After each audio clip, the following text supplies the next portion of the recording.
Halo, hari ini kita langsung bahas sumber bacaan yang menarik nih dari Anda. Kutipan dari buku Arthur C. Brooks, The Happiness Files. Lebih spesifiknya, kita fokus ke bab 22, judulnya Cara Mempengaruhi Orang dan Mencari Teman. Jadi misi kita hari ini ya, mengupas tuntas ide-ide kunci di bab ini.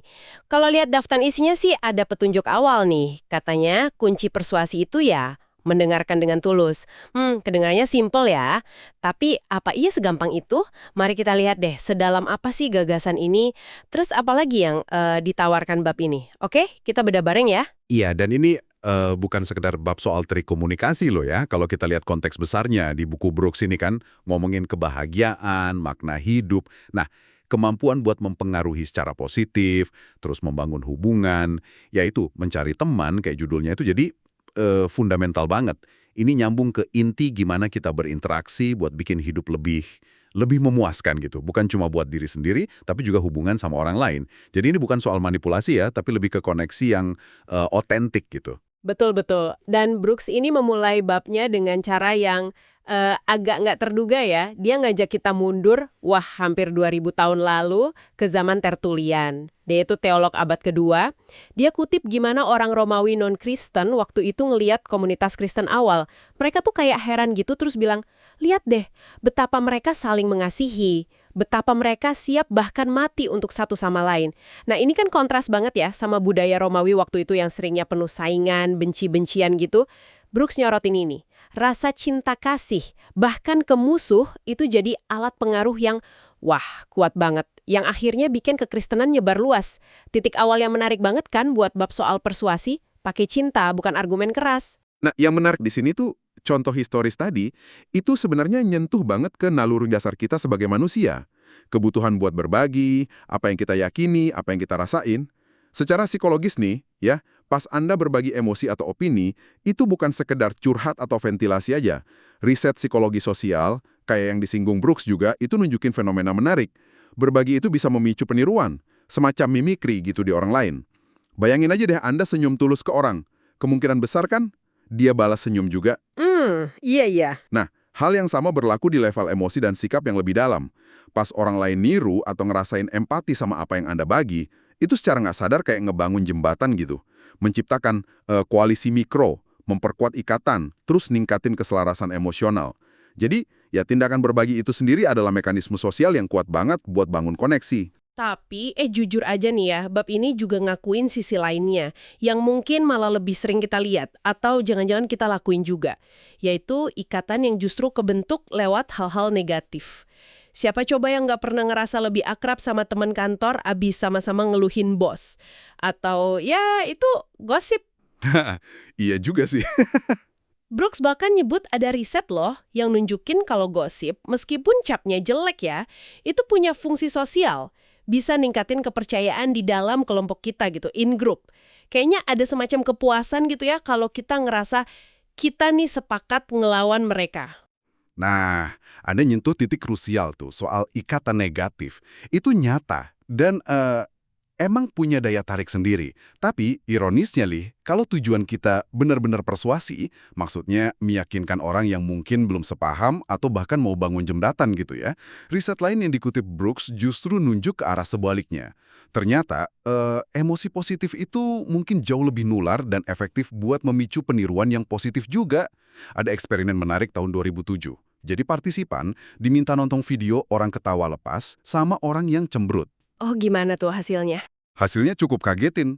Ketawa itu 83% lebih mungkin ditiru dibanding muka cemberut. Wah, jauh ya. Jauh banget. Terus ada studi lain tahun 2015, nemuin kecenderungan mirip. Orang lebih mungkin niru perilaku baik dari orang yang sengaja nolongin mereka. Nah ini kan bawa kita ke pertanyaan strategis yang penting buat Anda nih. Pas mau berbagi pandangan, mau lewat jalur mana? Yang ngebangun lewat positif atau yang nyatuin lewat negatif? Dan disinilah bagian yang menurut saya sangat menarik dan relevan banget sama kondisi kita sekarang ya. Pilihan antara membingkai pandangan secara positif versus negatif. Brooks kasih contoh nyata, terutama di konteks politik yang sering kita lihat lah ya. Anda bisa bilang, saya pilih kandidat X karena saya percaya sama visinya buat masa depan yang lebih cerah, buat persatuan, buat kemajuan.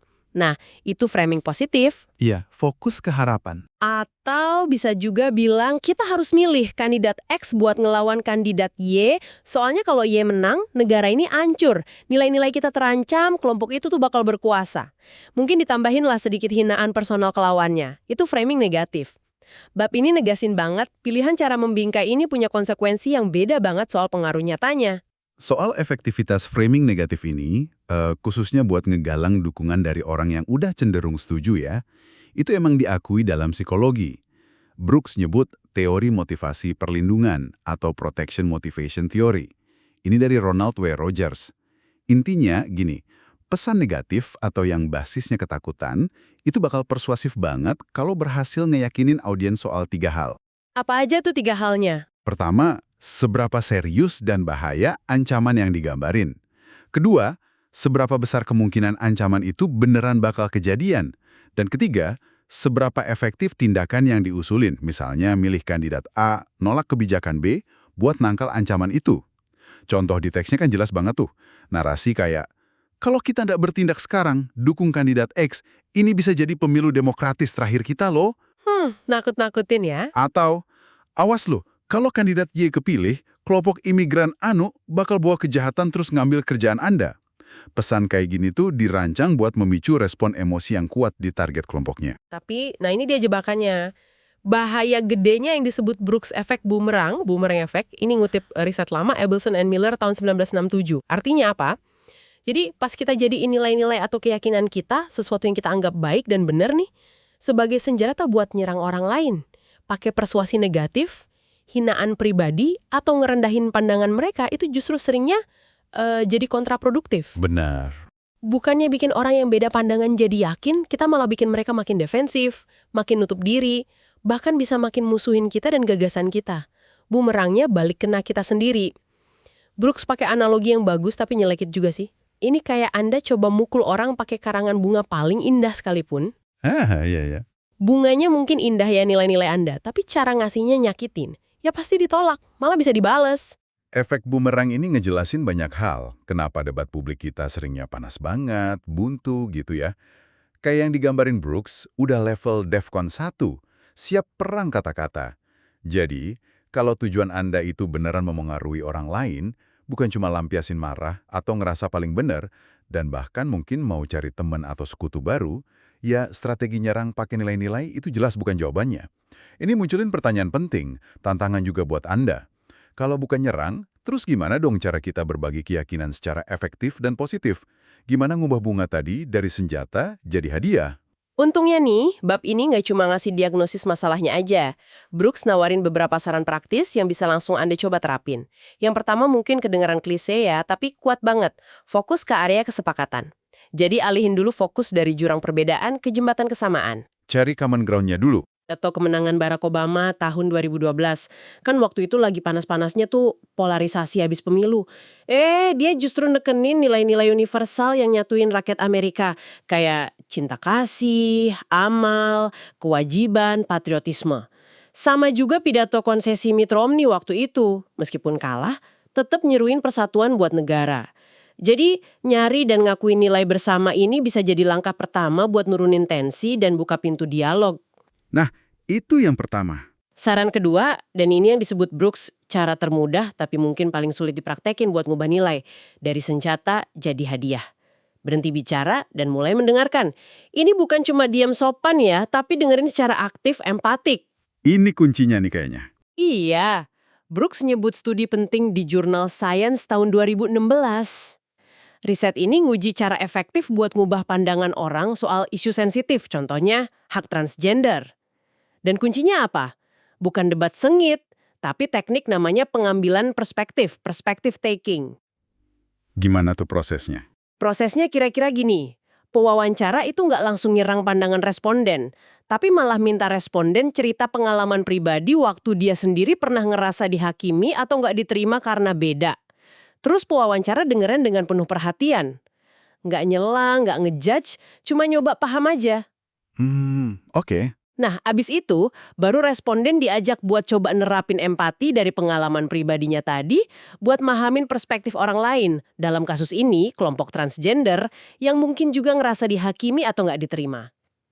Oh, jadi dipancing empatinya lewat pengalaman sendiri ya? Iya, dan hasilnya, teknik dengerin dan dorong empati ini terbukti signifikan lebih efektif ngubah pandangan dibanding argumen langsung. Pesan intinya, pas Anda dengerin orang sungguh-sungguh, Anda tuh ngasih dia hadiah validasi sama rasa hormat.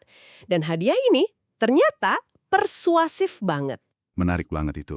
Saran ketiga ini kedengeran agak politis tapi relevan buat kita semua. Menolak dimanfaatkan oleh kompleks industri kemarahan, outrage industrial complex. Istilah ini nunjuk ke semacam ekosistem gitu ya. Isinya banyak pihak, politisi, sebagian media, komentator, influencer medsos, bahkan mungkin kita sendiri dalam skala kecil. Yang secara sadar atau nggak sadar dapat untung dari mancing dan nyebarin kemarahan, kebencian, perpecahan yang basisnya nilai-nilai. Untungnya macam-macam ya berarti? Macam-macam. Bisa dukungan politik, kekuasaan, rating acara, jumlah follower, klik, atau ya sekedar kepuasan ego aja karena ngerasa paling benar. Nah, nasihat Brooks, sadari adanya industri ini, terus beraniin diri buat deklarasi kemerdekaan Anda dari situ. Caranya gimana tuh? Ya, dengan bikin pilihan sadar tiap kali Anda komunikasi. Apakah Anda mau ikut nyiram bensin ke api kemarahan? Atau Anda mau coba nawarin pandangan Anda sebagai sumber harapan, pengertian, dan cinta kasih? Ini pertanyaan penting buat refleksi kita semua nih. Jadi, apa artinya semua ini dalam praktek sehari-hari? Gitu kan? Nah, itu pertanyaan kuncinya. Kenapa sih, meskipun kita mungkin secara intelek tahu ya, kalau nyerang itu kontraproduktif buat persuasi jangka panjang, kita kok ya tetap aja sering tergoda ngelakuinya. Brooks nawarin penjelasan yang manusiawi banget. Dia pakai analogi gatel gara-gara gigitan serangga atau kena poison ivy. Oh, gimana tuh? Jadi, pakai nilai sebagai senjata, ngelontarin argumen pedes, atau menang debat dengan cara jatuhin lawan, itu ngasih semacam kepuasan sesaat. Rasanya enak, kayak garuk bagian yang gatel itu. Ada pelepasan tensi, ada perasaan benar yang bikin mabuk kepayang gitu. Iya juga sih. Ada rasa puasnya ya. Ada. Tapi, persis kayak garuk poison ivy, kepuasan sesaat itu cuma bakal memperparah luka dalam jangka panjang. Bikin polarisasi makin dalam, ngerusak hubungan, dan ujung-ujungnya mungkin bikin kita sendiri ngerasa lebih kesepian dan gak bahagia. Nah, nahan dorongan buat garuk itu, buat nyerang balik pas ngerasa diserang, emang butuh latihan dan kesadaran diri. Tapi, Brooks bilang, kemampuan nahan diri ini justru kunci menuju kebahagiaan dan hubungan yang lebih otentik jangka panjang. Kita nukar kepuasan sesaat sama kedamaian dan koneksi yang lebih dalam. Itu kan nggak bales benci pakai benci. Mereka hadapin permusuhan, penganiayaan, tapi respon mereka itu sesuatu yang radikal pada masanya.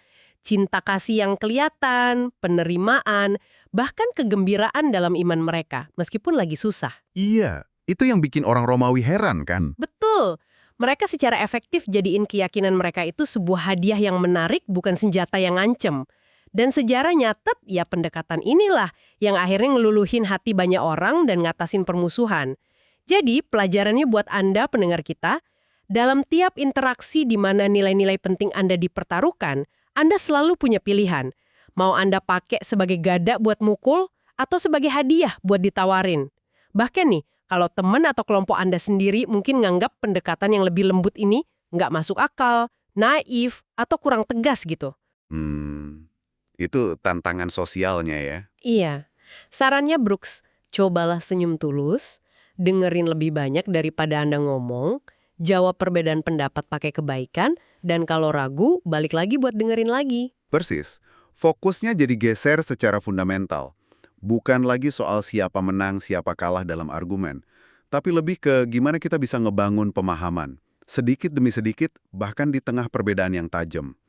Ini soal ngelihat interaksi bukan sebagai medan perang, tapi sebagai kesempatan bangun jembatan. Jadi kalau kita tarik benang merahnya nih ya, dari obrolan kita soal bab 22 ini, pengaruh sejati dan hubungan yang kuat, pertemanan, itu nggak lahir dari paksaan argumen, dari nyebarin negativitas, atau dari jadiin keyakinan kita tameng atau pedang. Bukan dari situ. Sebaliknya, pengaruh dan hubungan itu tumbuh subur di tanah emosi positif yang dibagikan. Fokus ke titik temu meskipun kecil, dan terutama dari kemauan dan skill buat benar-benar mendengarkan orang lain.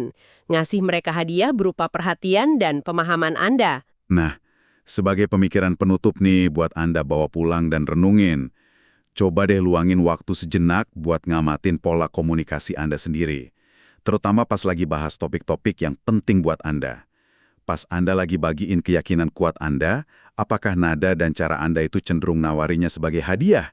Sesuatu yang ngundang diskusi, yang bangun koneksi, yang nunjukin rasa hormat ke lawan bicara meskipun beda.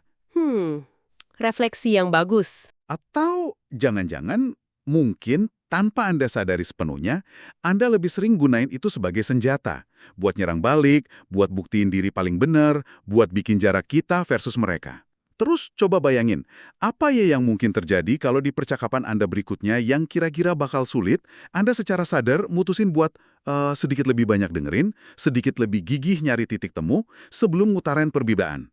Pergeseran kecil ini, kayak yang disaranin Brooks, mungkin nggak cuma ngubah tingkat pengaruh Anda ke orang lain, tapi bisa juga secara signifikan ningkatin kualitas hubungan Anda.